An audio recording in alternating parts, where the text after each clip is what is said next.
buttons here. So Natasha asked me to say a few things about myself and to get going into it. Talk about I went to a place called Clifton, Texas High School, and I want to talk to you about high school. We used to have a committee here for the Brevard County School to develop one, and then the committee just died. You know? I think it was a sad mistake. No, but that's where I came from. Then I went to the Maritime College at Fort Schuyler. I was about what the pointy end of the ship was called. And science at sea, I'll tell you about the work as an officer in the Coastal Geodetic Survey. Back to school again, chasing a little blue card, which I'll introduce you to in a few minutes. And then some research work that I've been doing here since I've been here. And my favorite job of all the jobs I've had so far is teaching. And my hero of all people is Sidney J. Harris, who wrote Things I Learned en route to Looking Up Other Things. So some of the stuff we'll talk about tonight are things that I found en route to looking up other things. Anybody remember Sidney Harris except me? You're a bunch of children. No. So this is me. Went to Brooklyn Technical High School, State University of New York Maritime College, Fort Schuyler. And I was licensed as a merchant marine officer, passed my Coast Guard licenses. Served for 9 years as a commissioned officer of the United States Coastal Geodetic Survey, which is now the Commissioned Officer Corps of NOAA, the National Oceanic and Atmospheric Administration. There are 2 commissioned uniformed services in the United States that are non-military, NOAA Corps and the Public Health Service. And the rest of them are the Army, Navy, Air Force, which you may have known. So I avoided the draft quite. That was during the beginning of Vietnam. Then I did a Ph.D. at the University of Miami. Worked as an oceanographer in Miami for many years, and now I'm up here professor of oceanography. And so my daughter, I don't know how she found it. She found this is, Morgan, you have to tell me, how old was I in that picture? I think I might have been younger than your son is. But we don't know. I was maybe a year and a half or so. It was summertime, so it was 1 or 2 years. And then there's another picture of me as a shellback. Now, how many of you are shellbacks? The rest are polywogs, right? We have polywogs in this room and 2 shellbacks. Now, I'll tell you about shellbacks. The rest of you, so that's about where we're going to go and talk about a few things. So, at Brooklyn Technical High School, it was 4 years of math. Every semester we had some sort of mathematics courses. We had English every semester. We had a shop every semester. Everything from woodworking to sheet metal to foundry to machine shop, engine shops. We had whatever your specialization was. If you were civil engineering, shops that went to civil engineering. Me, I was thinking you'd be an earn there once you had time for that. And we had technical courses during physics, chemistry, industrial processes. Had humanities course every semester. And then at the end of the 4 years, we could take the Regents exam and get our diploma from the state Regents exam. So this is what Brooklyn Tech was like. It was a school where there were 3 schools in New York City where you took city-wise exams to get into. Bronx High School of Science, Brooklyn Technical High School, and Stuyvesant School for the Performing Arts. And it was citywide, so we had kids from all over the city in each of the schools. And the rest of the kids went to the local high school. So I was very fortunate to get into Brooklyn Tech. And that's the picture of the Brooklyn Bridge there, okay? Then Fort Schuyler is a maritime college. This is one of the 2 forts that protected New York City from raids in Long Island Sound. Fort Tottenham on the other side of the fort was built in the 1840s. It's a National Historical Monument, wonderful place to visit.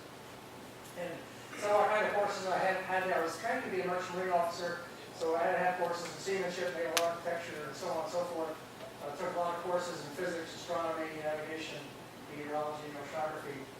Every summer we were at sea for the entire summer, 10 weeks at sea every summer, and I made 3 trips to Europe before I was 21 years old, so it was a pretty good part of my education. But I worked. I was chipping, painting, navigating, and something like that. There's the training ship that I went on, the training ship Empire State III. It was a converted World War II hospital ship, the UNSS Mercy.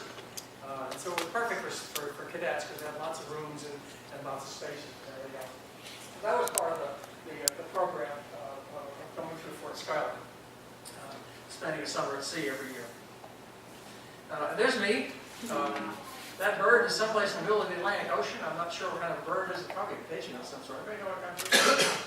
I'm looking up birds. But anyway, it was pretty tired, so it sat on my hand for a little while, and then it flew off again. So. Wow. Then I went into the service. There's my first ship that I went on was the Ship Explorer, the Coastal Genetic Survey Ship Explorer. And there's part of our training class over there. There's a ship's bell. And telling time on the ship is a matter of striking the bells. And that's me over there on the left. Our training for becoming commissioned officers was about 3 months at sea on the Explorer, working with the crew and being part of the watches and getting used to the rhythm of what the work of the ship was. And then we returned loose and given assignments depending on where we were. And I stayed aboard the Explorer for a year and a half after that, doing nautical charting, and so on, trying to find out where the shoals were, basically, is the idea. Some of my assignments when I was in the Coastal Genetic Survey, I was on a hydrographic survey vessel, and then I was in a coastal survey vessel. And I did something called geodetic astronomy, and that's about as strange a thing you ever heard about, but we try to determine the size and shape of Earth. And you may think that gravity is pointing straight down. Well, it doesn't quite point straight down. So the basic job of geodetic astronomy was to determine the astronomic position of a place and compare that with the geodetic position of the place, and look for things like where the gravity field of the Earth was and so on. This is all part of the basic idea of making a chart. The better your background survey is, the better your chart's going to be. So this is part of what we did. So I did that for a year. We were gypsies. We moved about every 3 weeks. My wife had the gynecologist of the month. We were having a baby. And we were in Florida in the wintertime and Maine in the summer. Not a bad thing. The baby was finally born in Maine. They sent me to school for a year. That's pretty good scholarship. Full pay. They paid my tuition and my books and sent me to school. My job was to go to school. That was what the service does. So something to think about in terms of what you should take. Then I got promoted to lieutenant commander eventually. Worked on the construction staff for a ship. Research vessel. This is where I became a shellback at 44 degrees west longitude in the Atlantic Ocean in the middle of a trip to a place called Tristan da Cunha. Now, this is the most isolated community in the world. Tristan da Cunha is an island, basically it's 3 islands, and just some mountain peaks sticking out of the ocean. And we were taking some peaks down there. So on the way, I had to be inducted into the ancient mysteries of the deep. At the end of the day, I just had my head shake because there was no way I'm going to get that stuff out. It was a wonderful thing. I had a good time. And then I was assigned to the laboratory in Miami, where eventually, when I resigned my commission, I went back to graduate school at the University of Miami. I was working full-time and taking basically 1 course per semester, catching up. And some of the courses we had as an oceanographer and a meteorologist were all being trained the same way. Some arcane words like geophysical fluid dynamics, dynamical oceanography, some advanced calculus courses, waves and tides. And then I was introduced to this puppy. This is called the equation of motion. This is the equation we solve every day to tell you what tomorrow's weather's going to be, or where the currents are going to be tomorrow. And that's an insoluble equation. And I'm sorry you like differential equations, but this one has no solution. But you can work on it if you like to. It could be fun for you to do. And then, of course, you go through qualifying exams and dissertation defense. And I was fortunate to get the NASA to fund my dissertation. And I'll show you a little bit about it. I chased something called blue current around. Then I finally got my doctorate in physical oceanography. And then I served as adjunct professor of meteorology and physical oceanography at the University of Miami for a number of years before I came up here. So I was already bitten by the teaching bug and was really enjoying it. And out of that came my first book, so it was kind of fun. So hopefully this is all what I guess. This is the final figure for my Ph.D. dissertation. This is the Gulf Blue Current. This is an animation of it from the Navy. When you see red, that means there's sort of a mountain, and that mountain's about 1 meter high, maybe this high, and where it's blue, it's a little valley. And the importance of that thing is you can see there's a cycle to this. Here's the Gulf Blue Current. So I would come from Miami to Key West, and we would go over to almost to Havana, and we'd come along here, come across, and then we would chase the blue current around. And I did that once a month for about a year and a half until we found out the first time series of what a blue current would look like. And the reason this is so important for other purposes besides the physics of the ocean is right now, that would be where the eddy was at, the big red spot. That's where Katrina went. Hurricane Katrina went across an eddy just like that, and it became a Category 5 hurricane. And this is why the meteorologists and the physical oceanographers work together to talk to each other all the time.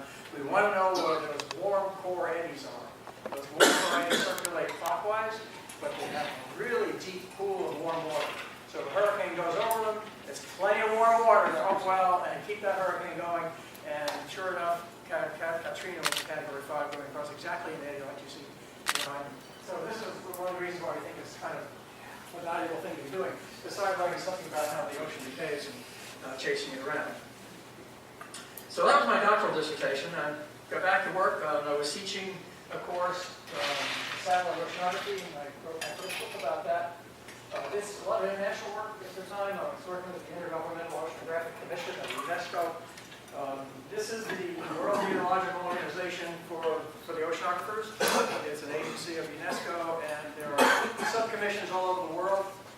And I was working in the Caribbean subcommission on things associated with, as you can see, climate change in the Caribbean and tsunami warning systems that we created. Through the work that we did with this, we created the first tsunami warning system in the Atlantic Ocean and the Caribbean Sea. And so where's the highest risk for tsunamis in the Atlantic Ocean? Mediterranean, Caribbean, two places that's the highest risk for. And about a fourth of all tsunamis occur in the Atlantic Ocean, roughly split between the Caribbean. So everybody says, oh, it's the Pacific Ocean, so don't worry about it. Well, it's not a matter of it's a matter of when. So if you want to do that. And I published a lot of stuff over the years and so on. And my editor is now wanting me to write a second edition of that book, so we're trying to negotiate on that. That might be a fun project for the summer. Then I came here. I was department head for 20 plus years, and I started a meteorology program here. I got involved with trying to raise some money, and so because of the Poland Foundation and some other hard-working folks in development, we raised over $4 million for my department, which is sitting there for graduate students and for a visiting professorship. And I got elected to some societies and so forth. And the most recent thing was I was the 2016 medalist at the Florida Academy of Sciences. And so about a week and a half ago, I gave the medalist lecture at Florida Polytechnic University. The first time I've been there. It's a private place to visit. So you get a chance to go to Lakeland sometime, go take a look at that. That's a competition for us. We have to watch those weeks. So that's, I've been pretty fortunate and blessed with things like this coming up. So my current assignment is Professor of Oceanography. This is a book I wrote based on the course that you took with me the first time I taught it. You were there. Morgan was in my class and developed it into this book called The Oceanographer's Companion. My wife is also the Oceanographer's Companion, I must admit, but this is the intention of this was to make it a handbook, sort of like a Boy Scout handbook, something you throw in your knapsack, except like throw this in your sea bag, and if you want to know why the captain did something or something else is going on, learning the language of the seaman is critical for oceanographers and ocean engineers because you need to be able to communicate accurately and effectively. And if you don't know their language, then you're going to say things and you might get yourself in some serious trouble. So that was my last project that just came out just a couple of weeks ago. And I've been working here as a representative for several organizations this year. And one of the reasons I'm not going to be able to stay with you all night is I am the president of Phi Kappa Phi this year. And at 7 o'clock, we're having a lecture on underwater archaeology all about the Phoenicians. And so I have to go and be host of that lecture. So sorry, I got double booked tonight, but I appreciate being able to come and speak with you a little bit tonight. So that's what I'm doing here now, and give you some ideas kind of the work that I've been doing for some research, just some quick things about, I have a short slide to these things. First I want to say is a few words about sea level. And there's a handout for you called Exploring Sea Level Fact Sheet, which I hope you take a look at. And this is the U.S. sea level. It continues on, of course, as about 100 years of sea level observations in the U.S. It actually goes back to about 1846. It's the oldest record in the Western Hemisphere, actually, even older than San Francisco. But there's so many gaps in the data that you don't like to use it. And so we looked at this. We found that the average rise in Florida is about 9 inches per century, plus or minus an inch or so of uncertainty. And there's no statistically significant evidence of acceleration in sea level. You may hear all kinds of people saying the place is going to go belly up in 2 weeks. Ain't true. And this is where you take some hard science and say, what is the uncertainty of the number? So I'm very fussy about that. So, yes, ma'am. Yeah, I was just wondering, how long have they been taking records of since 1846 in Key West, but there's a lot of gaps in it. Yeah. San Francisco was 1850s. The longest continuous record is Brest Grants, 1803 or something like that. How many years would you say that it would take in order to render the numbers a little bit more ubiquitous based on, when you would need a few 100-year marks to get? Well, you really want to look at, yeah, the real question we're interested in is from a perspective of climate change. When is it going to change, or is it isn't going to change? In other words, is there going to be a hinge, or is it just going to be something that's smooth? There are three curves plotted there. You may not notice that. One is a straight line, one is a polynomial, and the other is an exponential. All of them are one over the other. You just can't tell them apart, right? There's just, like I said, there's no evidence of accelerated rise in sea level in Florida in any other place where we have particularly good records. And I just want to say, you mentioned the loop current. Yeah. And does that interact at all with our El Nino or La Nina? No, not so much that, but it certainly affects sea level. Yeah. The Gulf Stream drives sea level on the east coast of Florida pretty substantially. So we watch the Gulf Stream for that purpose too.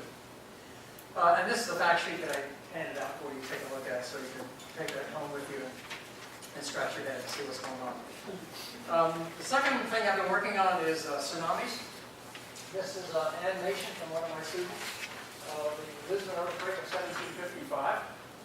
60,000 people died in Portugal, France, England, and Morocco from the fire, the earthquake, and the tsunami. 60,000 people. This was 250 years ago.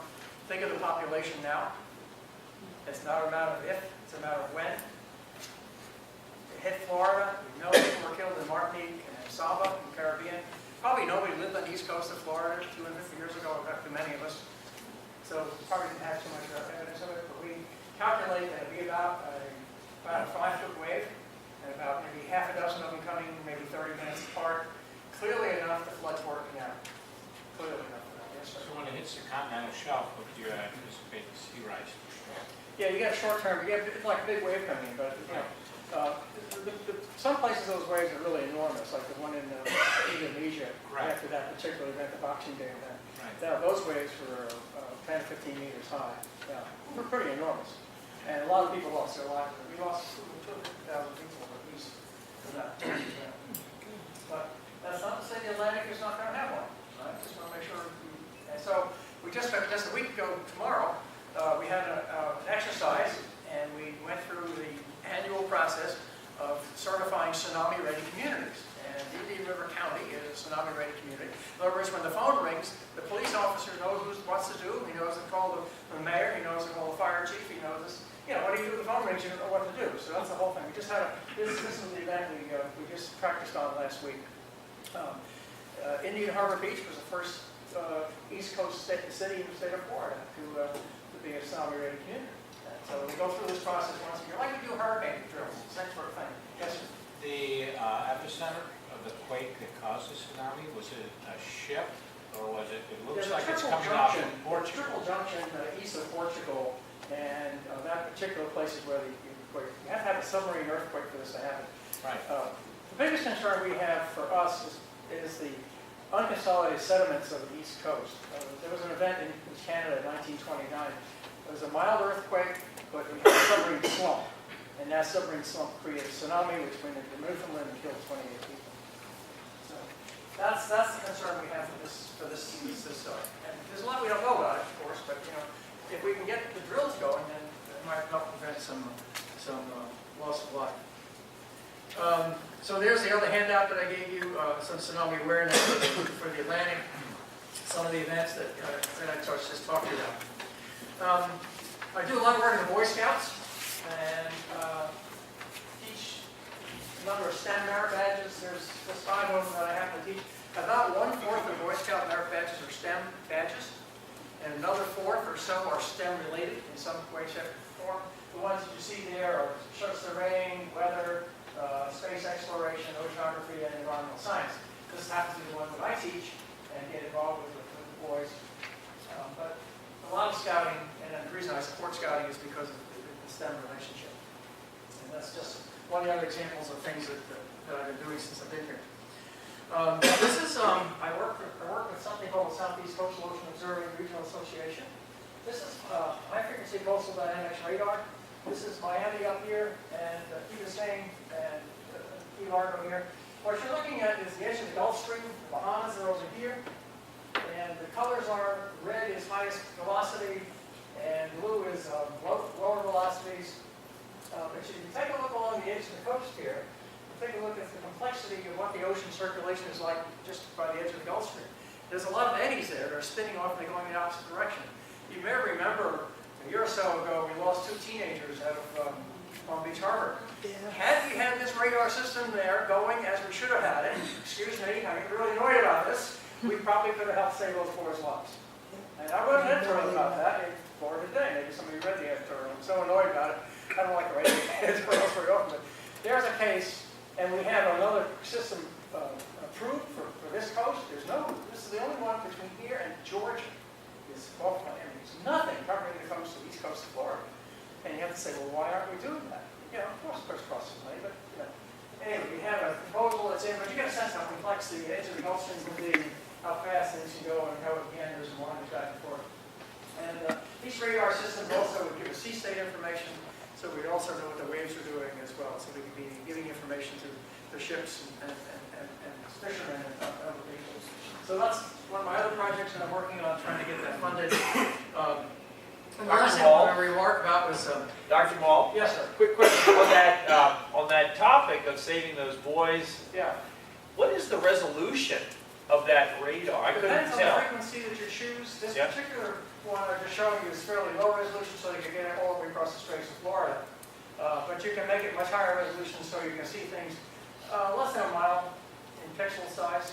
So you know whether they went north or south. That's the sort of difference you can tell. You can see the edge of the Gulf Stream with it. So again, it depends on the application and what you're trying to do with it. Yeah. This is just one more last thing. One of my students and I did this together. We were trying to find out what coastal temperature change was like. So we took 4 independent data sets, and we went all around the coast of Florida, starting over here at Pensacola, all the way around through Key Biscayne, Key West, back up here to Fernandina Beach. So each of these boxes is, this one, for example, is Pensacola, and it's 4 independent data sets asking what's the temperature change. Do we have a good sense of what the temperature change is, so we know how the Earth is changing? And the answer for Florida is 0.2 degrees Celsius per century, but the uncertainty is almost a whole degree. And these are the best data sets we can find. These are Historical Climatology Network. This is COMEX data sets. These are data sets. This is the best we have. This is the uncertainty we have. So we worry about that. We worry about people saying things that don't agree with the facts. So, yeah. Some things to think about as we, oops, sorry about that. Are you going to, no, you're going to go away? Yes, there. So that's some of the work I've been doing, and I'm really proud to say this is from a paper that an undergraduate and I wrote together. So, yeah. So, education for a career in physical oceanography, math. Sorry, but math. Physics, chemistry, biology, geology, computer programming. For me, ocean engineering is almost as important as oceanography because we're going to be working with instruments, we're going to be working with ships, and we're going to be working with heavy things that we're going to be taking out to sea, make measurements with. Important part of biology is in instrumentation is biofouling. Put these instruments out, within a few months they're almost useless. Why? Because barnacles grow and everything. Right? Yeah. So that's where ocean engineering becomes. Technical writing, of course. And then I think that activity with technical societies is an important part of the job that we have to do. We need to be keeping up with our colleagues, making connections, talking about other ideas, and being aware of where they might be going as we go forward. So, I don't know if this may be a terrible choice, but I thought we'd build a rain gauge to talk about STEM. So I brought with me the components you need for a rain gauge. You need a funnel, you need a tube, you need a ruler, and you need one of my favorite things, a spacing divider. Anybody seen a spacing divider before? No, I guess not. You don't see these things very often. So, how are we going to do this, and how do we get to this is from some work I've done with some of this. This is about a 6th grade level, maybe a little bigger one, anyway. So we have to teach that the volume in the collector is equal to the volume of the tube. You can see where the collector is up here. It's going to be quite a bit larger, right?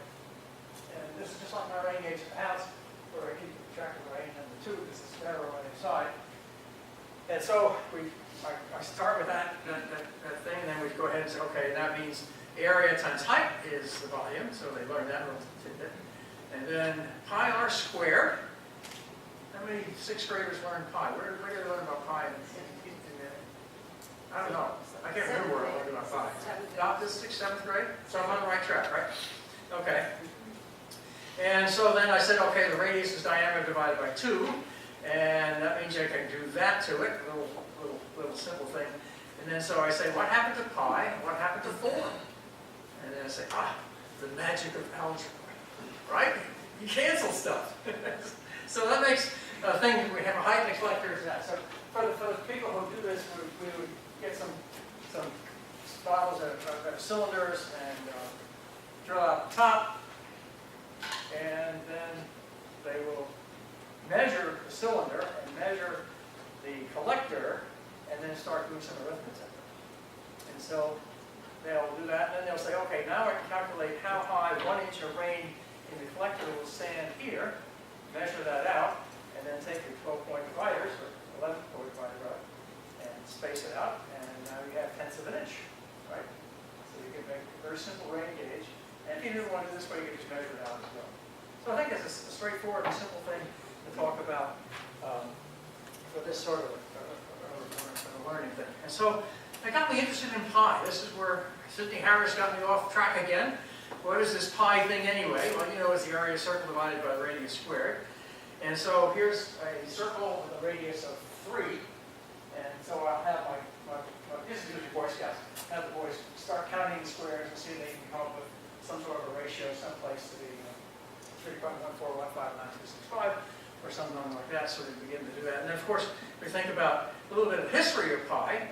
Apparently, the pyramid of Giza, the perimeter and the height, the perimeter and the height is about 2 pi. And we don't know if that was done on purpose or not, but it's awfully interesting that it's so close to be that much. And then Archimedes, the guy who tells us how submarines float, really worked on pi a lot. He got the number pretty well down. And a fellow from China, I wouldn't dare pronounce his name, was the first one to actually get an equation for it. And then the Maul series of pi over 4, you can calculate this out yourself, the fun series to fiddle with. And a guy named Jones in the 1700s came up with a symbol for pi. That's for the first time it was used as a symbol. And there's a whole world of people who think we should be working about 2 pi. That tau is more important than pi. And so if you go searching for tau, you get website after website. People say, oh no, pi is an awful concept. Tau is the right concept. 2 times pi is right. So it's a fun thing to think about. And of course, all of you, I'm sure, celebrated Pi Day just the other day. And I kidded people downstairs, and you're probably going to get some of this for dessert tonight. Sure, they sold 2 pieces of pie for $3.14. I thought that was a fun thing to do. And I brought my 2 pieces of pie home. They were peanut butter pie, and boy, that was good. So anyway, hopefully the pie will be good for tonight too. So, so our arithmetic has given, so we can relationship. Looking at the diagram before, they can do a little bit of arithmetic, and so in this particular thing, it's about 1/10 of a correction for it. So if the height in the tube is 10, then the height in the collector is 1. So a rain gauge is a mechanical multiplier, right? Every 10 inches in the measuring tube is 1 inch in the collector. And so that's a simple thing that your students can build and have fun with and go out and buy some rain. So a few musings. I promised a few musings at the end. This again, we blame it all on Sidney Harris. In my lifetime, marine positioning has improved from plus or minus 10 nautical miles, that's about 18 kilometers, to about that much. Anywhere in the world, about a meter. Kind of amazing. Anywhere in the world, 24 hours a day, about a meter. Marine timekeeping on the Empire State, maybe we got within a second, we were doing pretty good. And now we're down to 10 to the minus 17 seconds. The biggest problem now is checking times as the delay times of satellite checks, trying to check the time in Washington and Moscow or Beijing or wherever. The satellite delay is the biggest uncertainty. 10 to the minus 17 is, can't even think of that number. The size and shape of Earth is now known to less than an inch. This is the planet we walk around on. We know our size, how flat we are. Our flat spheroid from top to bottom. Computing has gone amazingly fast. This is, for me, for an oceanographer and a meteorologist, this is where we're making better and better and better weather forecasts because we can calculate things more quickly, we can bring in more data, higher resolution.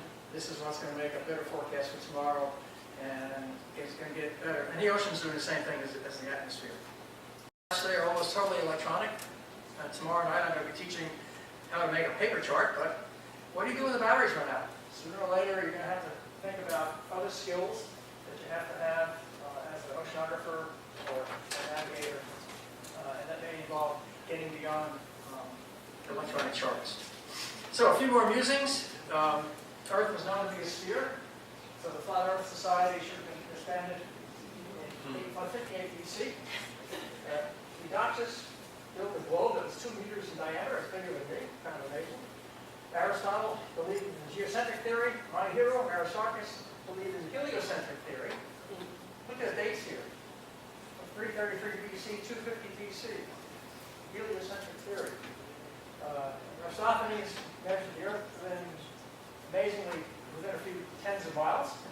Just amazing he was able to do that. Copernicus reinvented the heliocentric theory, so he's not my hero anymore. And then Newton showed Earth as a flat spheroid, and so I thought we might reflect a little bit on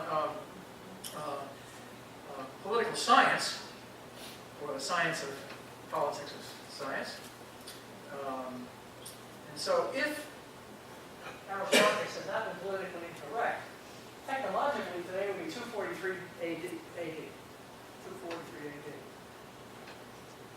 That was before the Council of Nicaea. Think about history. The section would have been invented by Isaac Newton in 16 BC. Right? Tide predicting machine developed by Kelvin, 99 AD. Before the Bible was even put together, probably. First broadcast of time signals. So you get an idea. Isn't it an interesting thing where we might be today had that been politically incorrect for Aristarchus to say Aristotle was wrong? And of course we would have had Bill Mayer in 220 AD. Okay? Okay, so where did I get some of these crazy ideas? Here's some references. This will get published with you, and you can have this as for what you may use them for, and just basically the things that I talked about here tonight. And so I can open up for some more questions. This is the wonderful comment from Lucretius. Sailors really like watching ships out there fighting, and we're not out there fighting with them. I would just like to leave you with some thoughts about where we're going to be going. Computers are going to revolutionize so many things that we can't begin thinking about. For me, it's going to be weather forecasts and ocean forecasts and whatever else. And we're going to be designing things that is just amazing to us.